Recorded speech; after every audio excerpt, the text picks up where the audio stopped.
Good evening, everyone. I'm Katie Wesney, and welcome to tonight's session on building financial resilience. You'll notice my voice sounds a little rough.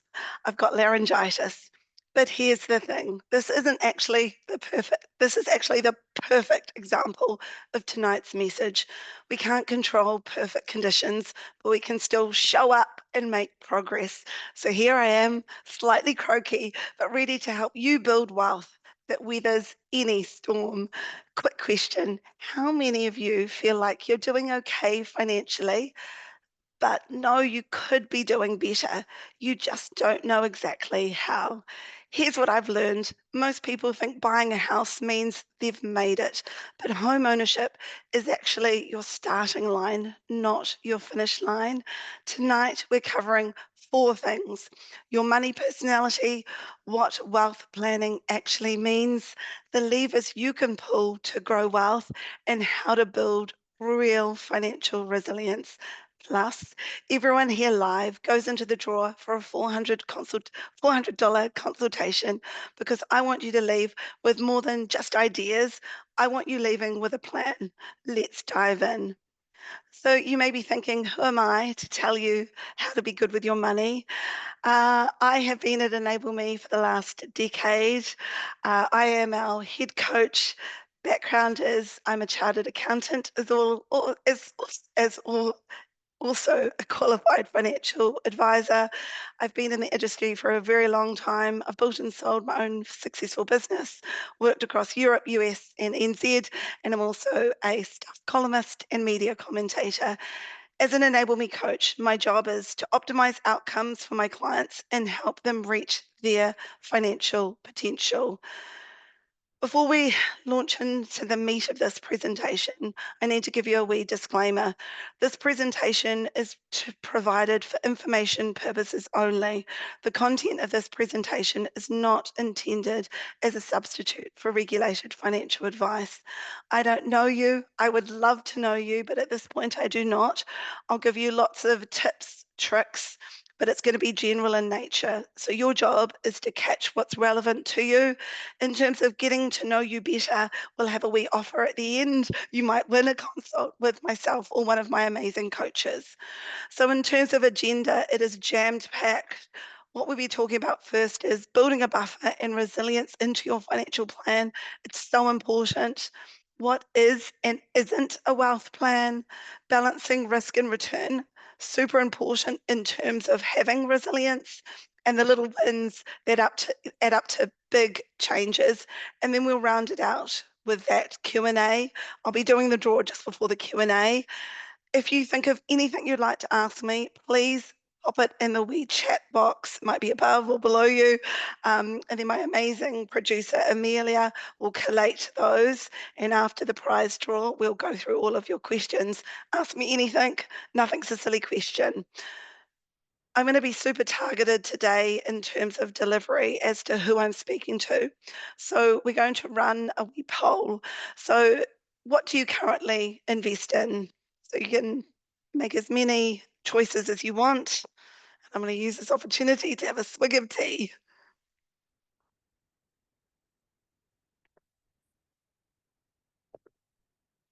We've just listed the most common investment types in New Zealand.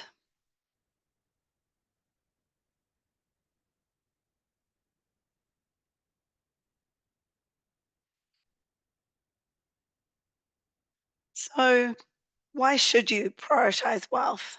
Okay, great. Poll results in. Vast majority are investing in KiwiSaver. Great. And then the next shares, fantastic.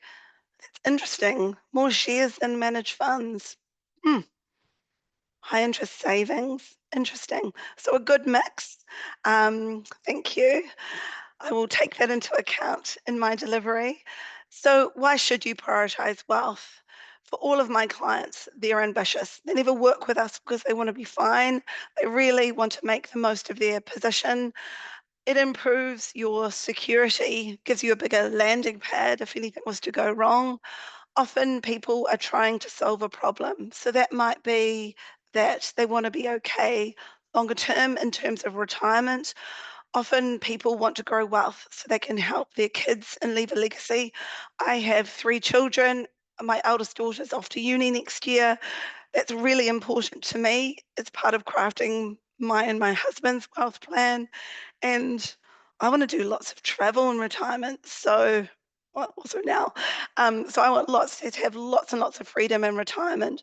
Fundamentally, for my clients, though, it comes down to 2 things. They want security, but they also want more financial freedom. They want to have more choice around the work they do, how long they work for. So that is why they grow wealth. And in terms of some statistics, 44% of Kiwis feel prepared for retirement. So that's a big chunk of people who do not. So if you are in that do not feel prepared for retirement, please know you are not alone. 54% of Kiwis worry about money daily or weekly. The only thing I know to counter worry is action. And that's what I'm going to really encourage you to do throughout this webinar is to take concise, clear action. That's the thing that will dissipate your worry and fear. 70% of Kiwis expect they need to work past retirement age. This is exhausting. I do not accept any of these stats, and that's why I do the work that I do. So that resilience piece, it's a non-negotiable for me and my clients as we design your wealth plan. What does financial resilience mean? It means having an emergency fund that can provide a buffer so that you can deal with anything that crops up without compromising on your plan. For my clients, that looks to be 3 to 6 months of expenditure, not only when you are just getting started on your finances, but at every stage, we need to make sure that you have a buffer because what that essentially does, it preserves your financial flexibility. It means that our hand is never forced as things change. And we know that things change. We know that the hit the fan. Um, on the day that you are delivering 2 webinars, you come down with laryngitis. There is nothing truer than we know that things happen that are unfortunate.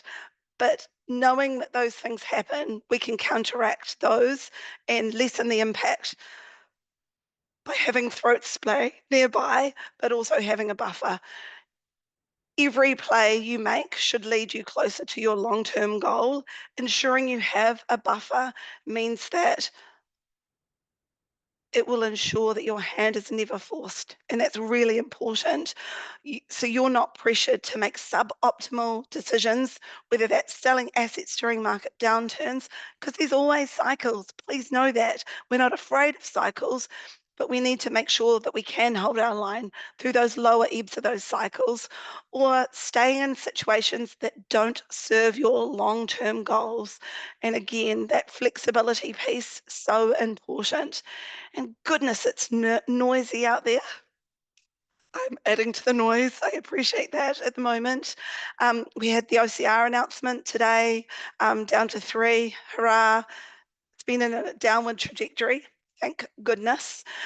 We've got the tariffs. We've got still some niggly inflation. Oh my goodness, the cost of living is outrageous. Going to the supermarket, every time I feel like I bleed money. We've got the threat of market crashes for a lot of my clients. They are really worried about their employment at the moment. That seems to be a consistent message. They've been going through rounds of redundancies, or it's potentially on the horizon, particularly for my Wellington clients. And we work with clients up and down the country. Government policies really do affect us and how we live our lives, but there's hope. And that's why you're in this webinar, because you want to know how you can repay your mortgage faster and not add to those figures from earlier. So here's how you do it. Your composure is your superpower. And part of having composure is ensuring you have a plan. What should a plan include?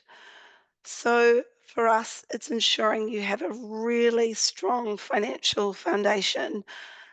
I liken it to doing an amazing reno and forgetting to shore up the ship in terms of the piles. It means nothing what comes next if you don't shore up the ship in terms of that foundation. So your wealth plan must be founded upon a really robust anchor, ensuring your money habits are identified, your financial goals are set. If you do not know what you're aiming for, you are not going to hit your goals. Your cash flow needs to be managed. That's the engine room of anything that happens thereafter. You're working to reduce debt. Your mortgage is under control, or better yet, paid off. Your insurances are optimized, and your KiwiSaver is working as hard as it can. So again, that forms that really strong foundation. And I exactly know how to optimize every component of that foundation. And that plan starts with you knowing your starting point. And often people find it really hard to judge their capacity initially. And again, doing this for over a decade now, 100% of the women I have seen underestimate what they bring to the table and what they can achieve. And a big chunk of the men that I work with do as well. But knowing where you stand is super important. Knowing your end game. So for lots of people, that's their retirement number. So we're going to unpack that soon. How long you have. There are different strategies available to you at 45 and 55. We know that. You need to know that.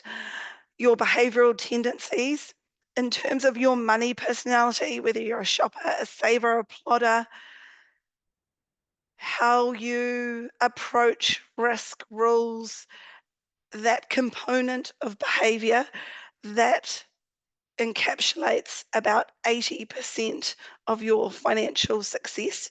20% comes down to strategy. So at Enable Me, we're trying to marry the two to ensure you get where you should and you make the financial progress you deserve and the hand you've been dealt. And everyone gets dealt different hands. We're here to control the controllables, and we help our clients play their hand to the best of their ability. And as I said, that cash flow management is super critical. It's the engine that drives anything thereafter. To grow wealth, you need to have more money in than out at the end of every month. If there's no money left over, this should be the first area you focus. And again, I work with clients at all ends of the spectrum. My youngest client is 24, my oldest client is 84, and everyone in between. Little tip, use an app to track your expenses, super useful. We have one bespoke to us, which we've designed for our clients, MoneyFit. And again, it just means that you know where your money's going. Preferences for me and my clients, that's anchored to intention in terms of budget and have a really clear goal. Tracking, super useful. Debt holds you back more than you think. It is hard to find an investment that outperforms the interest accrued on a credit card at 20 odd percent. If you have a credit card that's in debt and you can't repay it in full, you are sinking. We address that. And our first port of call is to get rid of that credit card debt and cut it up. Preferences, we don't use credit cards into the future. We know from a behavioral economics perspective, people spend about 15% more than they would otherwise by using credit, just because it's a less transparent form of payment. You swipe your card, have I paid? Who knows? Who really cares? So again, another tip, if you have a credit card, don't use it, put it in your drawer. You will do better, I promise. So we've got another poll to give my voice a rest. How long do you have left on your mortgage? If you could just select.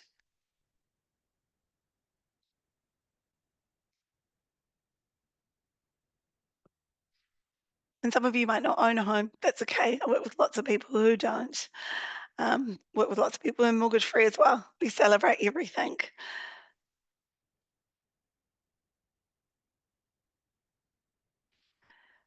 So for us, mortgage reduction poll results, I love it. Um, oh my goodness, well done. 24% of you are mortgage free. Um, fantastic. Less than 15 years, amazing. More than 15 years, we'll decrease that, don't you worry. I don't own my own home yet. Cool, cool. We'll get you there. How exciting. What a great mix. So, no matter where you are, you need to clock that you got to have a plan to pay off that mortgage as fast as possible. That opens you up to future wealth creation opportunities. The math around that is if you have an amount and you pay it off over the standard term, let's say if you have 500K and you pay it off over 30 years, you repay up to 3 times what you borrowed from the bank. So 500,000 repaid over a standard 30-year trajectory, you repay almost 1.5 million back to the bank. And it is not year 15 that you start paying back more principal than you do interest. It's actually year 23. So the first 23 years of that mortgage, you are paying more interest than you are principal with every repayment, which is an amazing business model for the bank, less so for us. Non-negotiable, we need to have a really good mortgage debt reduction strategy. So again, I'll give you an example. I love a good graph. Chartered accountant blood, I blame. So this is that financial pillar in action, looking at paying off that mortgage as fast as possible. So repaying your mortgage early incrementally increases your time frame to build wealth for retirement. This example represents different repayment time frames that can allow you to have different options around wealth creation and how long your money will last. So in this default position, which is for the vast majority of Kiwis, what they're on track to achieve. They're mortgage free by so for most Kiwis, but we buy our first home at 35 and then we're mortgage free by 65. Then our Kiwi saver lasts until about 69. Really short, enjoyable retirement. So that gives us a gap in terms of wealth creation. Really tough. We need to do better than that. And again, it's about breaking that down into different moving parts that you can focus on to accelerate the pace of progress. So in this example, we drop that mortgage by 10 years. I try and halve at least the trajectory. My clients are naturally on track to do so from that initial session. So getting them mortgage free at 55 just means that they have more time to save, which means that along with KiwiSaver, their money lasts till 80, living their best version of a life. Much better than the first one. And you can see what a difference repaying that mortgage makes. Still, I'm not happy. Again, I want the world for my clients. And so we're layering that wealth creation on top of that to get you to 90. And that might mean buying a property, investing in funds, etc. But you've got time to do that. And it's what will serve you best in the context of your plan and what you are trying to achieve. And your wealth plan needs to be super dynamic. It cannot be lock and leave. There is not one single approach that will serve everyone. In fact, for most people, we need to choose a mix of investment options, and it just depends where we lean in terms of age and stage and the problem that we are trying to solve. Diversification is super important, and that's the mix of different investments to help reduce risk. And again, that's part of that resilience piece. We want to mitigate risk as much as possible across as many assets as we can. And we all have the same wealth options. What you need to achieve and your time frame determines the risk you need to take. If you've got a bigger gap, we need bigger gains, so we might need to take on a little bit more risk.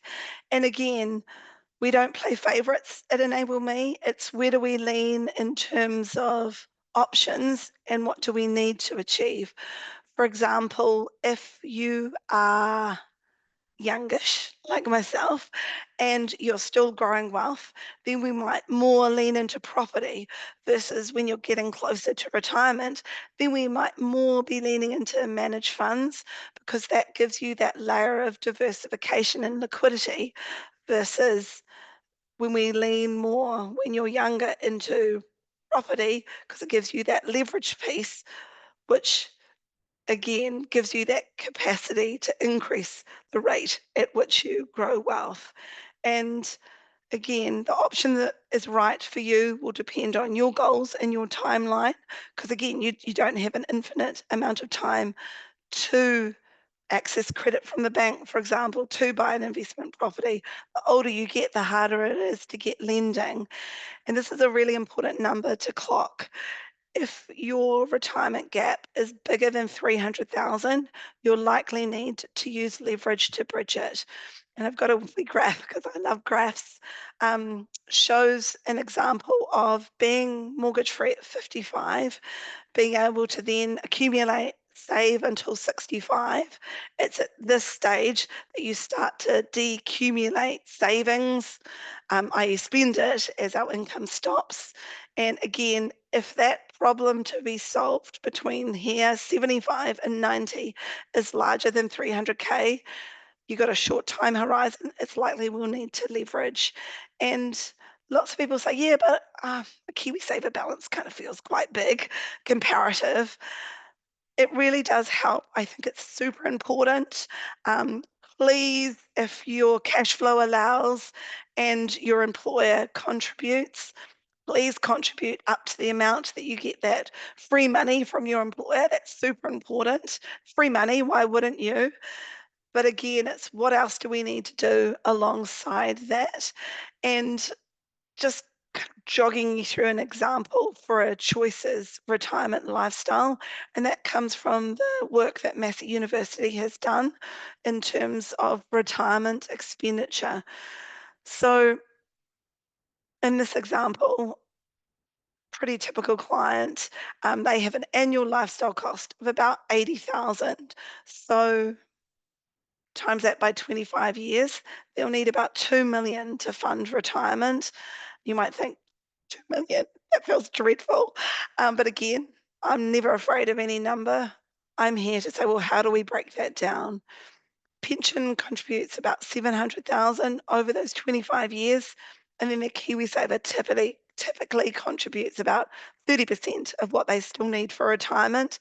This leaves a gap of about 930,000. So for Kiwis who are just relying on those sources of income, we need to be doing something else.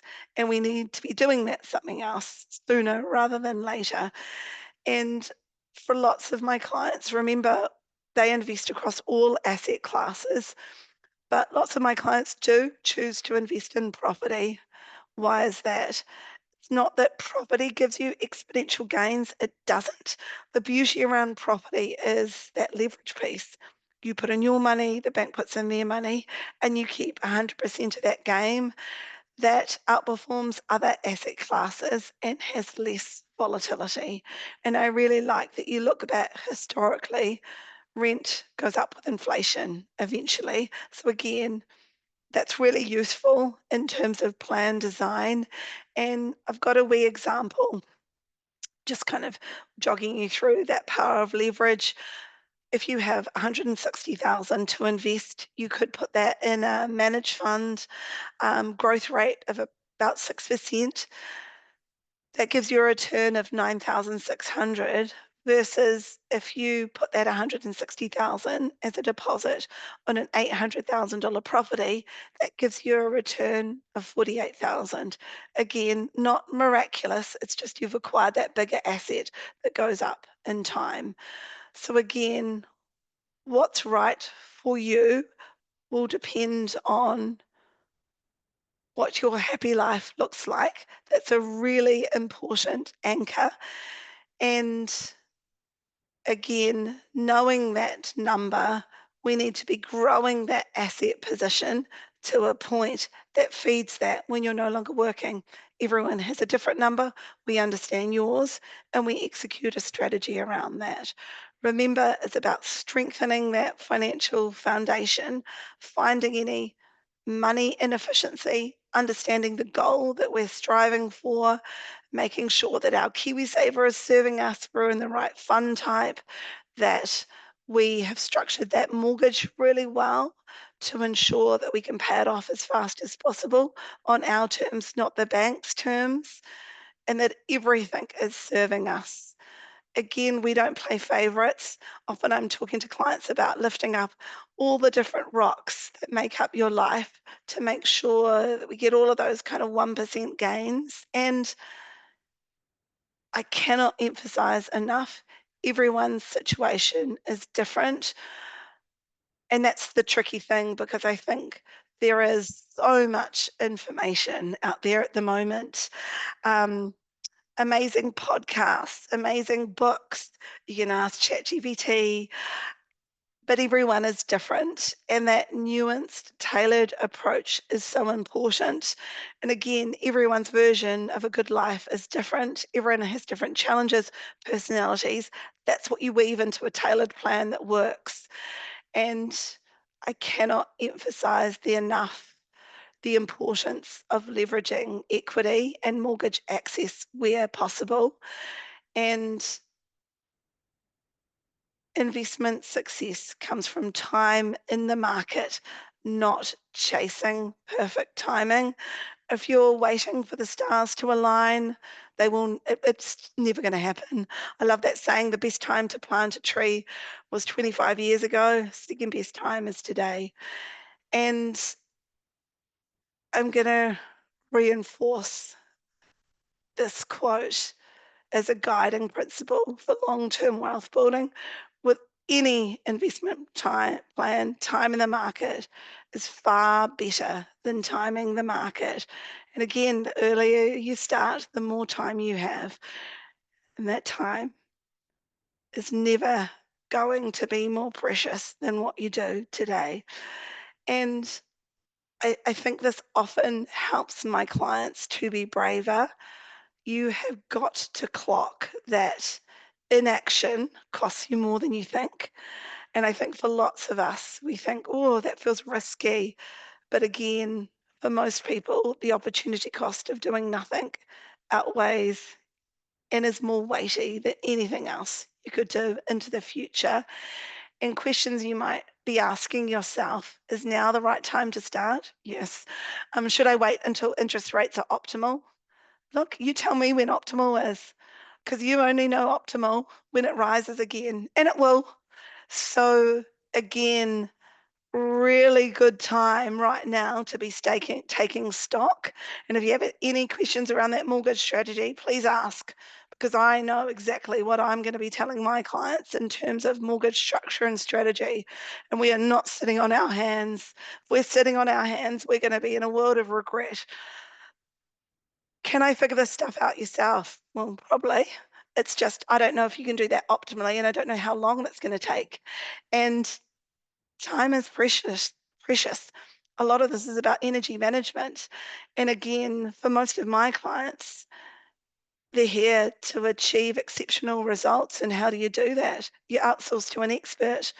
Should I wait until the economic turbulence dies down? Oh, good luck. There is always something. There's just a new version of something. So again, that's life, right? Yep, you could wait, but understand what that delay is going to cost you. And often I think for people, you are braver when you work with somebody else. I love this quote. A coach is someone who tells you what you don't want to hear, my job, who has you see what you don't want to see. And that's a tricky aspect of my job. So you can be who you have always known you can be. And I think understanding that capacity is just so important in terms of not underestimating what you can achieve. You know, I think we overestimate what we can do in a day. Sure as we definitely underestimate what we can achieve in a year. So, in terms of working with one of my amazing coaches, what they will do is identify your capacity to do better. I have never seen a client in a decade that I could not help. Even my most amazing clients, it's about how do we fly higher and how do we have more options quicker. We are about creating options for paying down your mortgage part faster. Again, I know exactly how to do that down to the dollar. And again, one of the tools that we use is we have a mortgage optimization calculation.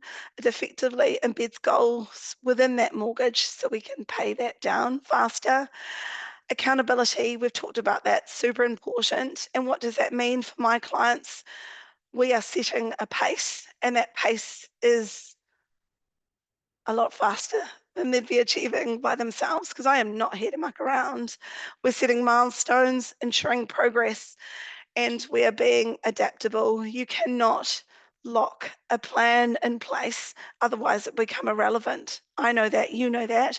Your plan has to be flexible, but that resilience piece that feeds into that flexibility, and you have to have a wealth plan. You have to be leaning in and making sure that that balance sheet works as hard as possible for you. For most Kiwis, they rely on working harder, earning more money, and we're darn hard workers, but that does not translate to financial progress. In essence, my job is to give you a plan that you execute upon whereby you are not relying on yourself infinitely to work because you build a position that's going to work for you, not against you. And again, you have to be brave. You've got to take action. Knowing and doing are two entirely different things. If you sit and you've listened and you do nothing after this session, you've wasted 40, 60 minutes of your life. And that really annoys me because that energy and time management, it's so precious. None of us have enough of it. So again, use it wisely. And again, it's about not just achieving within the day or the week or the year. It's that making sure that you have that plan that progresses. So reviewing everything. It's important to get mortgage free ASAP because it helps you reduce the interest you're paying to the bank, and that's super profitable, and allows you to build equity in your home. Equity means you can start growing your wealth and prepare for retirement because an increasing amount of retirees are still heavily in mortgage debt, and that is a hard life and slog and less options. So, how can you do this? Not with interest rates.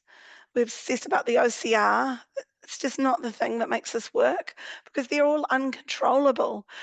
The solution that comes from maximizing that cash surplus, creating a plan, and keeping yourself accountable to it. You can do this by speaking with Enable Me and getting a coach to help you with the above. We'll keep you on track and be there to celebrate the goals with you along the way. We send champagne when we get you mortgage free. We've got a bell that we ring.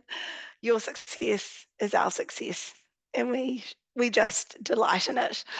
Um, so between us, the team have hundreds of years of experience that you can leverage off.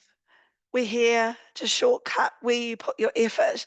We've got lots of money hacks to make sure that you really do optimize your position.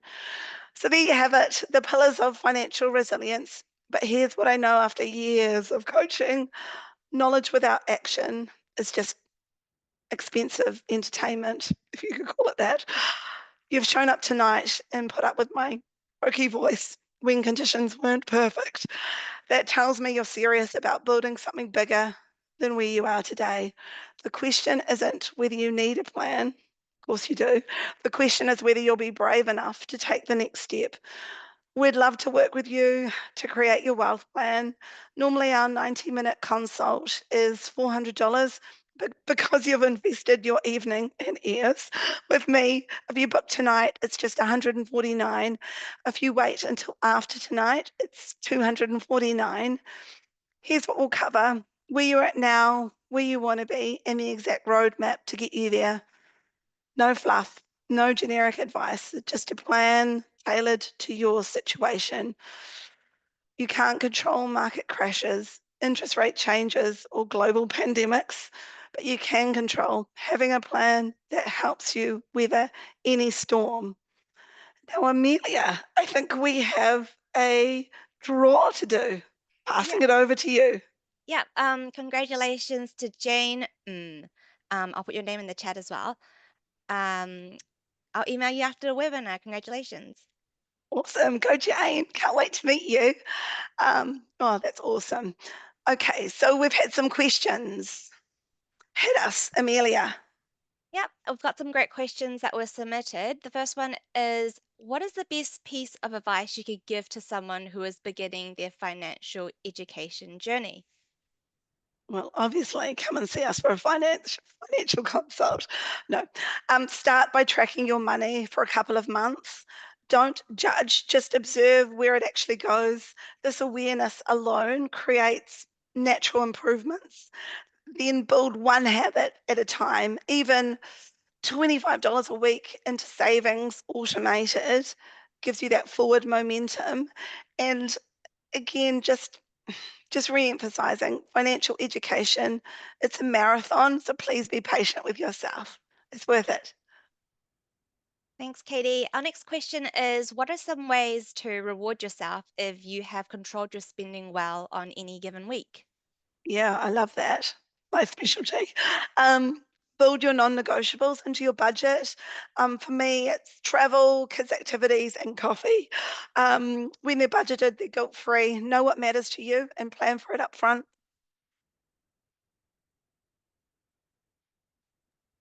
Our next question is, can my revolving credit facility act as an emergency fund or buffer? That's a good question. Yeah, it can, but please don't touch it. It's a smart backup since you always pay more in lending interest than you could earn on savings, and then you pay tax on those lower returns.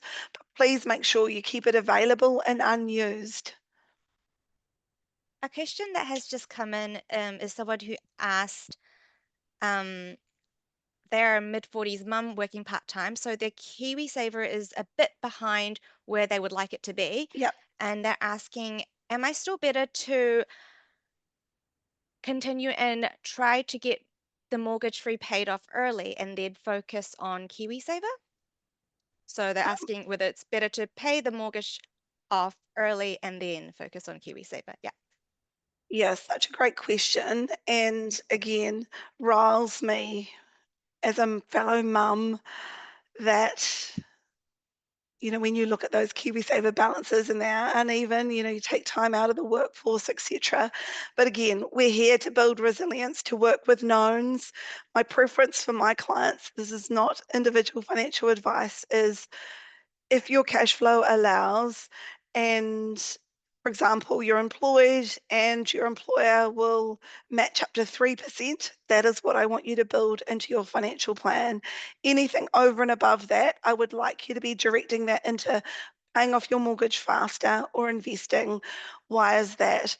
Great to get returns on KiwiSaver, but and flexibility is super important to my clients, and any incremental amount that you might put over and above what your employer gives you, that's trapped until 65.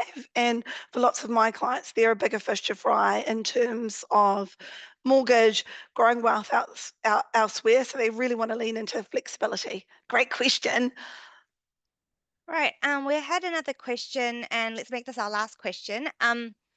So someone asked in the chat, what are your thoughts on investment properties? Should we be paying off the mortgage on those ASAP or going interest only and purchasing more properties? They say they're 10 years until retirement. Yeah, for most of my clients with 10 years to retirement, in terms of investment property, we're assessing, and this is such a good time to be doing it, is this property going to serve me for that next property cycle, which is about 10-ish years? So that's the question I would be asking myself.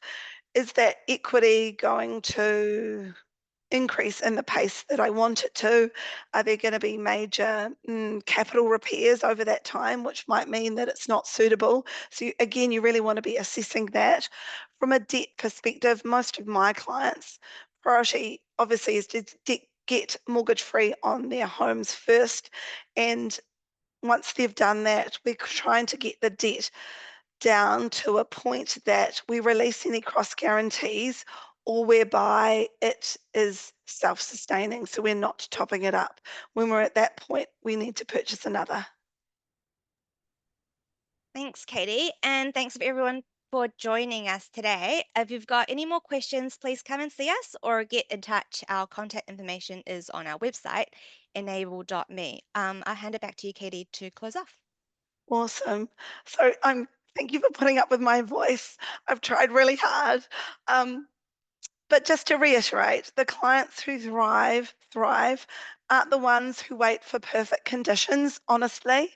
They're just the ones who take clever action when the opportunity is right in front of them. And I think that opportunity might be tonight. So be brave, book your consult. Let's build your financial resilience together. Thank you for being here. And remember, your future self is counting on the decisions you make today. And we wish you all the very best. Take care.